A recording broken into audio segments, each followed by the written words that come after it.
So hi! Welcome and welcome back to my YouTube channel, and for today's tutorial guys, ituturo ko sa inyo kung paano nga ba mag-download ng Lazada app. But first, kindly subscribe to my channel and don't forget to hit the subscribe button and the bell to notify you for my new updates. And if you want to learn more, just keep on watching and let's start! So ayan guys, for today's video, may two ways tayo kung paano nga ba mag-download ng Lazada app. So para sa mga iOS users, pwede tayong mag-download sa App Store, and para sa mga Android users, pwede naman sa Google Play Store.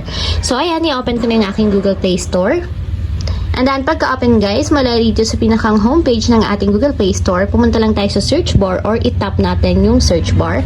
Then dito sa search bar, i-type lang natin is Lazada.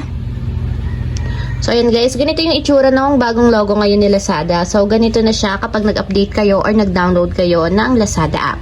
So makikita nyo naman guys, meron siyang 4.7 ratings, 30 megabytes yung file size niya, and meron lang naman siyang 500 million downloads worldwide.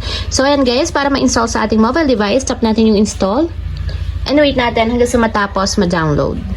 So ayan guys, after ma-download sa ating mobile phone, tap natin yung open para directly mapunta tayo sa pinakang application. And take note nga pala guys, kung wala pa kayong account sa Lazada, meron akong ilalagay na link sa description box, and nakalagay doon kung paano nga ba mag-register or gumawa ng account sa Lazada. So ayun lang guys, ganoon lang kasimple kung paano nga ba mag-download ng Lazada app. If you have a question, kindly comment down below, and don't forget to hit the subscribe button and the bell to notify you for new updates. And thank you for watching!